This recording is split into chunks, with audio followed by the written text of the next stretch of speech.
বিসমিল্লাহির রহমানির রহিম। আসসালামু আলাইকুম সুপ্রিয় দর্শক, আমার কুকিং চ্যানেল দীপ কিচেনে আপনাদের সবাইকে স্বাগত। আশা করি সবাই ভালো আছেন। আজকে আমি নিয়ে এসেছি আপনাদের জন্য স্পাইসি ব্রয়লার চিকেন রান্না।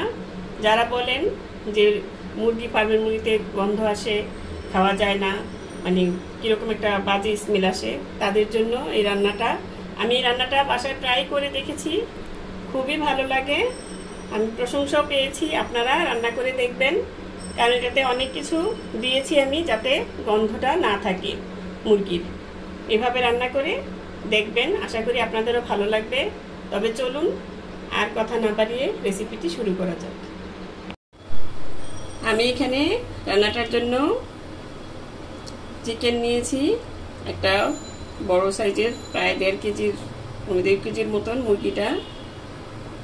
শুধু গলা, ঘিলা, কলিজা এগুলি ফেলে দিয়ে, পাটা ফেলে দিয়ে মুরগির মাংসগুলো নিয়ে নিয়েছি, একটু বড় করে কেটে নিয়েছি। কারণ ফার্মের মুরগি রান্না করতে গেলে দেখবেন অনেক সময় কষাতে কষাতে মানে মাংস খুলে আসে, তাড়াতাড়ি সিদ্ধ হয়ে যায়, তো এই জন্য একটু বড় করে পিসটা করবেন, তাইলে ভালো হবে রান্নার সময়। আর এখানে 1 টেবিল চামচ মরিচের গুঁড়া,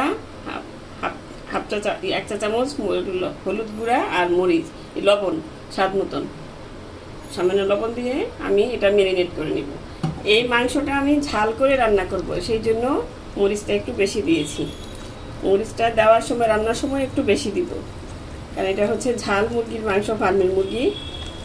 ঝাল করে অনেক সময় অনেকের মানে বলে যে ফার্মের মুরগির গন্ধ থাকে, মানে খাওয়ার সময় বাজে একটা স্মেল আসে, ভালো লাগে না। এই রান্নাটা করে দেখবেন, আশা করি আপনাদের ভালো লাগবে। কারণ এই রান্নাটা আমি একটু রান্না করি, এইভাবে নতুন করে রান্না করতেছি, কয়েকবার রান্না করেছি, আমার ফ্যামিলিতে সবাই পছন্দ করেছে, সেই জন্য মনে করলাম আপনাদের সাথেও শেয়ার করি। এখন এটা ম্যারিনেট করে 10 মিনিটের মতন রেখে দেব। চিকেনটা রান্নার জন্য এখানে আমি ফ্রাই প্যানে তেল দিয়ে দিয়েছি, 1/3 কাপ তেল। এখন তেলটা গরম হয়ে গেলে দিয়ে দিব ফোড়নের জন্য এখানে গরম মশলা, তেজপাতা একটা, 1 টুকরা দারচিনি, 3টা সবুজ এলাচ দিয়ে দিলাম। একটু 1 মিনিট ভেজে নেব। 1 মিনিট ভাজা হয়ে গেলে এখানে আমি 1 মুঠো পেঁয়াজ কুচি করে দিয়ে দিয়েছি।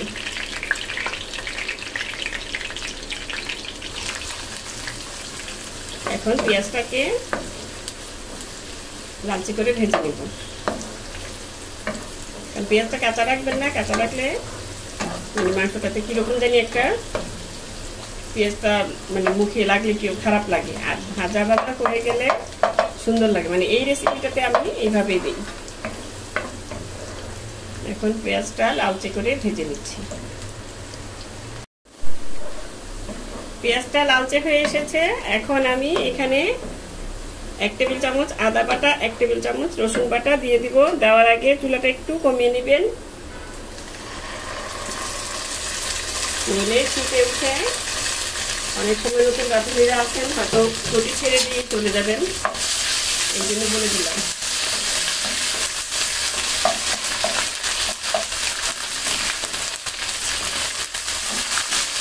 এখন আদা রসুনটাকে ভালো মতন 2 মিনিটের জন্য ভেজে নিতে হবে।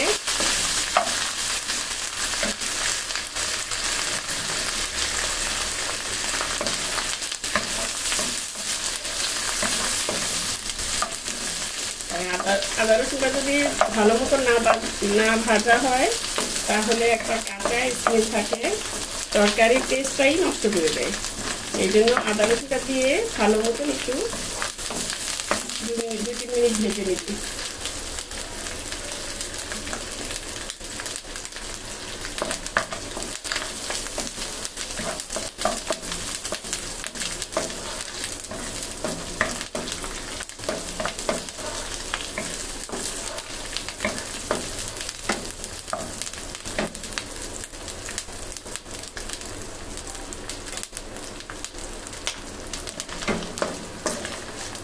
ভাজা হয়ে গেছে, এখন কাঁচা স্মেলটা চলে গেছে। এখন এখানে দিয়ে দিচ্ছি হাফ টেবিল চামচ হলুদ গুঁড়া। যেহেতু আমি ম্যারিনেশনের সময় দিয়েছি, এই জন্য একটু কম দিলাম, আর একটু বেশি লাগতো। আর এখানে 1 টেবিল চামচ মরিচ গুঁড়া। যেহেতু বলেছি ঝালটা বেশি দিব এটাতে, আর মশলাগুলো যাতে পুড়ে না যায় 1 টেবিল চামচের মতন পানি দিয়ে দিলাম। এখন মশলাটাকে আর বাকি মশলাগুলি দিয়ে ভালো মতন কষিয়ে নিতে হবে। এই মশলাটা যদি পুড়ে যায় আপনার তরকারির টেস্টটা একদম খারাপ হয়ে যায়। আর এখানে 1 চা চামচ জিরার গুঁড়া,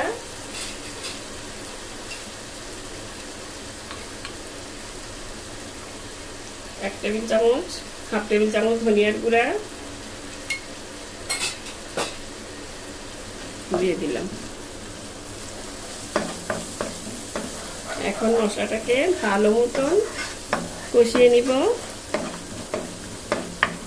আমি এখন লবণটা দিব না, কারণ লবণটা আমি ম্যারিনেশনের সময় দিয়েছি, ম্যারিনেট করার সময় দিয়ে দিয়েছি। এখন মুরগিটা যখন অর্ধেক রান্না হবে তখন আমি মুরগিটা টেস্ট করে দেখে তারপরে দিব, কারণ এটা একটু বেশি লবণ দিয়েছি আমি।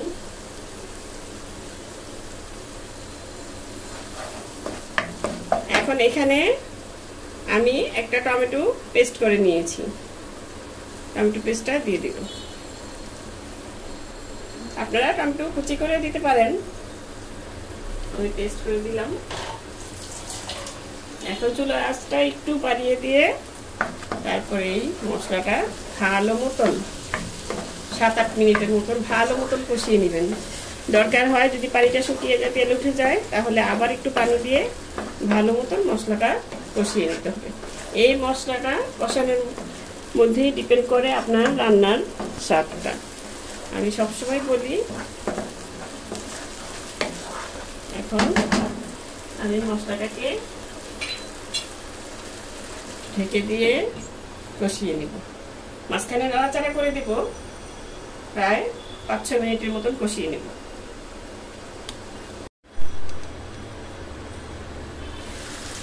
দেখুন মশলাটা কষানো হয়ে গেছে, এই যে তেলটা ভেসে উঠেছে। এখন এখানে ম্যারিনেট করা মাংসগুলো দিয়ে দিব।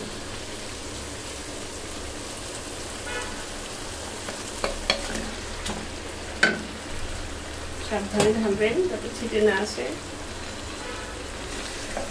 এখন মাংসগুলো দিয়ে চুলার আঁচটা একটু বাড়িয়ে দিয়ে ভালো মতন কষিয়ে নিতে হবে। রান্নাটা আসলে মন থেকে আসে, আর আসে ছেলে মেয়েদের দিকে, মুখের দিকে তাকিয়ে। যখন খেতে বসে বলে ভাত খাবো না, ভালো লাগে না, তখন খুবই খারাপ লাগে। আর যখন রান্নাটা ভালো হয়, বলে মা তরকারিটা খুবই মজা হয়েছে, খুব মজা লাগছে, তখন মনে হয় মা হিসাবে ধন্য হয়ে গেলাম। মানে ওরা না খেলে নিজেদের মনে হয় মাদের তো অনেক কষ্ট লাগে, তখন মনে হয় নিজের পেটটাই খালি রয়ে গেল। কারণ আমাদের কাজই তো সংসারের ছেলে মেয়েদের খাবারের দিকটা আগে খেয়াল রাখা। স্বাস্থ্য সচেতন মানে স্বাস্থ্য যাদের ভালো থাকে, স্বাস্থ্য মানে ভালো থাকা মানে শরীর সুস্থতা থাকা। ভালো খাবার দাবার খাওয়াটা যদি ভালো না হয় তাহলে শরীরটা তো সুস্থ থাকবে না। আর এখন যা কি বলবো, খাবারের মধ্যে তো সব খাবারই ধরতে গেলে বিষ দিয়ে রাখে। কেন যে দেয় ওরা? কারণ আল্লাহকে কেউ ভয় করে না। আল্লাহকে ভয় করলে খাবারে খারাপ জিনিসগুলো মেশাতে পারত না। আর বাইরের খাবারের চেয়ে নিজে একটু ঘরে তৈরি করে দিবেন কষ্ট করে। বাইরের আনহাইজেনিক খাওয়ার চেয়ে ঘরে একটু টেস্টটা যদি একটু কম হয় তাও ভালো। আমি ঘরে স্বাস্থ্যসম্মত পরিষ্কার পরিচ্ছন্নভাবে একটা খাবার ছেলে মেয়েদের খাওয়াতে পারছি, নিজে খেতে পারছি।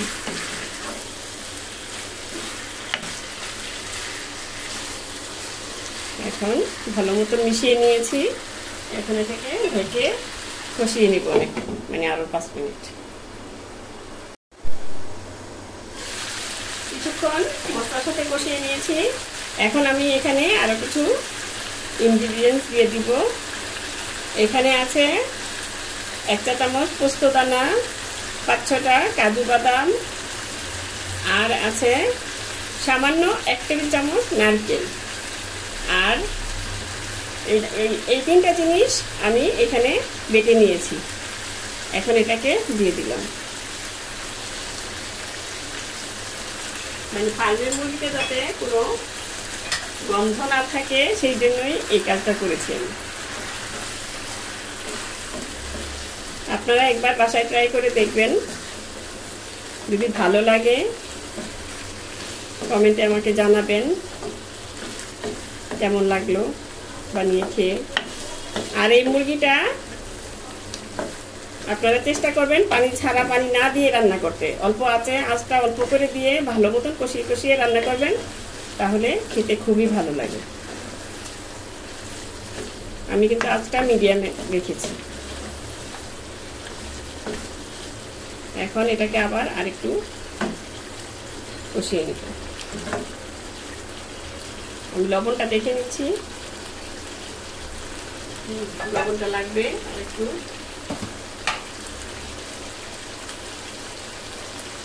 আরো 1/2 টেবিল চামচ লবণ আমি এখানে দিয়ে দিলাম। প্রথমে লবণ দিয়েছি এই জন্য, প্রথমে ম্যারিনেটের হিসেবে লবণ দিয়েছি এই জন্য প্রথমে আমি লবণ দিইনি এখানে, কারণ বেশি হয়ে যেতে পারে সেই জন্য।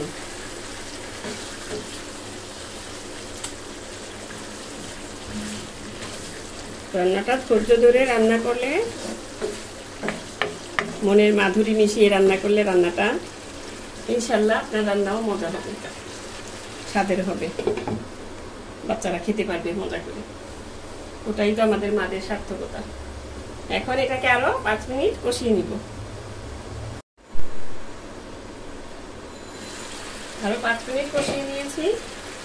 এখন এখানে চুলাটা আমি বন্ধ করে দিলেও পারেন, কিংবা একদম কমিয়ে, তারপর এখানে আমি 6 টেবিল চামচ টক দই ভালো মতন এই গ্রাইন্ডারে আমি গ্রাইন্ড করে নিয়েছি, ফেটিয়ে নিয়েছি। একটু সামান্য একটু পানি মিশিয়ে ফেটিয়ে নিয়েছিলাম। এটা ধুয়ে একটু পানি দিয়ে দিলাম। পানিটা দিতাম না, মানে এটা একটু ধুয়ে, যেহেতু দইটা এখন আমি মিশিয়ে নিব। মিশিয়ে নিয়ে তারপর চুলাটাকে বাড়িয়ে দিব। আমি চুলাটা বন্ধ করে দিয়েছি। এভাবে ফেটিয়ে দিলে আপনার দইটা ওই যে অনেক সময় ছানা ছানা হয়ে যায়, সেটা আর হবে না। এখন চুলাটা আবার ধরিয়ে দিলাম। এখন এটাকে নেড়ে চেড়ে মিশিয়ে, এই দেখুন টুকরোগুলো বড় করাতে টুকরোগুলো কিন্তু এখনো খুলেনি। ছোট করলে খুলে যেত এতক্ষণে, কারণ ফার্মের মুরগি দিয়ে রান্না করছি তো সেই জন্য। আপনারা যদি দেশি মুরগি দিয়ে রান্না করেন তাহলে ওখানে একটু পানি হয়তো লাগতে পারে, তারপরও আঁচ যদি কমিয়ে কমিয়ে রান্না করেন ওটাতেও লাগে না অনেক সময়। এখন আমি এটা ঢেকে দিয়ে ভালো মতন মিডিয়াম আঁচে সিদ্ধ হওয়া পর্যন্ত রান্না করে নেব। দেখুন চিকেনটা থেকে কত কত পানি উঠেছে, কারণ দই দেওয়া হয়েছে।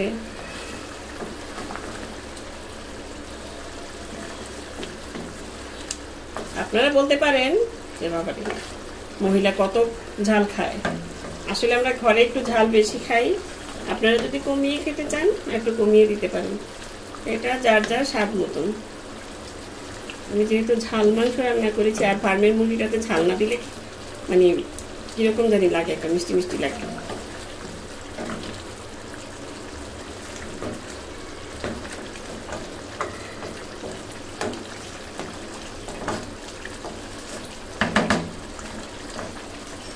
এখন এখানে দিয়ে দিব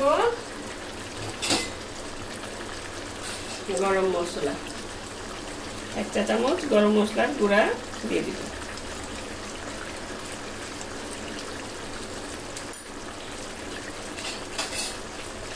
এটা রান্না করতে মানে সময়টা একটু বেশিই লাগে, যেহেতু মশলা অনেক দিতে হয়, কিন্তু খেতে অসাধারণই লাগে। ফার্মের একটা যে বাজে একটা স্মেল ওটা থাকে না।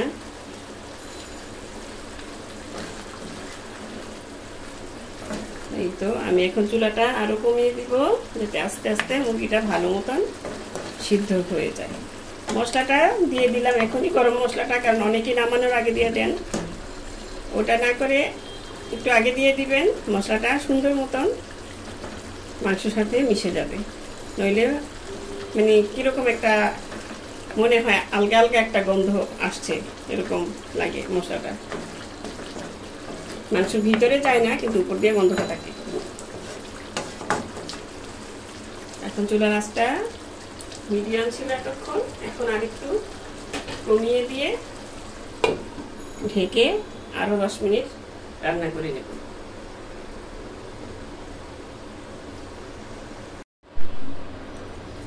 এখানে আমি একটা কড়াই বসিয়ে নিয়েছি, সামান্য 1 চা চামচ তেল দিয়ে দিয়েছি। এখানে ছোট একটা টমেটো এভাবে বীজটা ফেলে দিয়ে কেটে নিয়েছি, আর একটা পেঁয়াজ এভাবে খুলে নিয়েছি। আর এখানে এতগুলো দিব না, 5টা কাঁচামরিচ, এগুলো এখন হালকা ভেজে নিব মাংসটাতে দেওয়ার জন্য।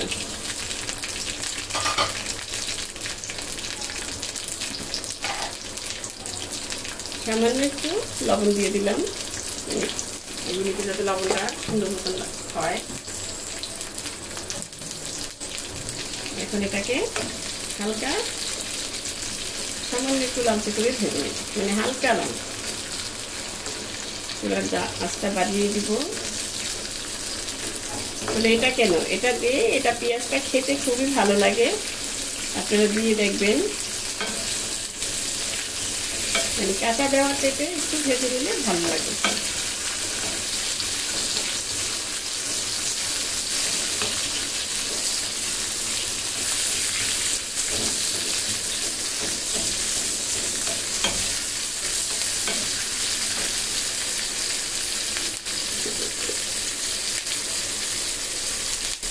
আর এখানে হাফ চা চামচের থেকে একটু কম জিরা আছে, নর্মাল জিরা, সেটা একটু দিয়ে দিব।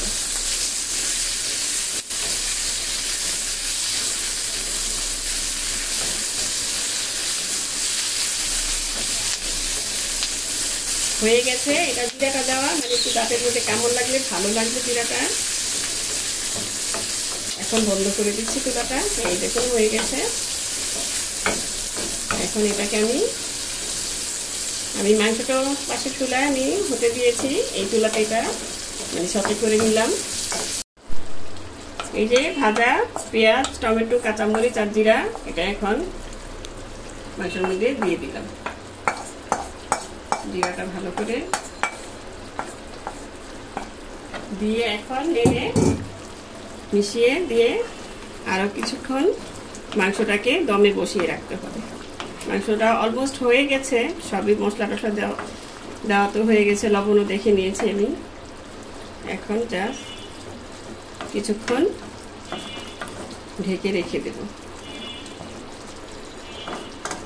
মানে যেটা দিলাম পেঁয়াজ, কাঁচামরিচ, টমেটো, জিরা, ওটার জন্য 5 মিনিটের মতো একদম হালকা আঁচে রেখে দেব। আঁচটা কমিয়ে দিলাম, ঢেকে রেখে। এই দেখুন চিকেনটা একদম পুরোপুরি হয়ে গেছে, এই যে তেল ভেসে উঠেছে। এখন আমি চুলাটা বন্ধ করে দেব। তার আগে আপনাদের কাছে একটা অনুরোধ, প্লিজ আমার রেসিপিটা যদি ভালো লাগে, আপনারা যদি দেখেন, প্লিজ সাবস্ক্রাইব করে না করে যাবেন না। সাবস্ক্রাইব করে আমার চ্যানেলটিকে এগিয়ে নিয়ে যেতে সাহায্য করুন। আর মানে যদি পারেন তাহলে ফ্রেন্ডস আর ফ্যামিলির সাথে শেয়ার করে দিবেন। এখন আমি এটা চুলাটা বন্ধ করে দেব। এখানে এটা নামিয়ে সার্ভিং ডিশে সার্ভ করে আপনাদের দেখাচ্ছি। তো হয়ে গেল আমার মানে খুবই সুস্বাদু স্পাইসি ব্রয়লার চিকেন রান্না। এই রান্নাটা মানে আমি তো রান্না করেছি দেখেছেন, এটাকে মানে বেশি মশলা দিতে হয়েছে ঠিকই, শুধু মুরগির গন্ধটা যাতে না থাকে। যারা মুরগির গন্ধ থাকে বলেন যে খেতে ইচ্ছা করে না ব্রয়লার মুরগি, তারাও খেয়ে ফেলবে, এটা আমার বিশ্বাস। আপনারা বাসায় একবার ট্রাই করে দেখবেন, ট্রাই করলে আমাকে কমেন্টে জানাবেন কেমন হয়েছে। তো দর্শক, আজ এ পর্যন্তই। রেসিপিটি ভালো লাগলে প্লিজ বেশি করে লাইক করুন, শেয়ার করুন, আর আমার চ্যানেলটি সাবস্ক্রাইব করে চ্যানেলটি সাথেই থাকুন। আর বেশি বেশি করে আমার জন্য দোয়া করবেন। ঘরে তৈরি রান্না করবেন, নিজে একটু কষ্ট করে ঘরে তৈরি করে নেবেন রান্নাটা। নিজেকে সুস্থ রাখুন, পরিবারকে সুস্থ রাখুন। সবার জন্য রইল শুভকামনা। এতক্ষণ ভিডিওটি ধৈর্য ধরে দেখার জন্য সবাইকে ধন্যবাদ। আল্লাহ হাফেজ।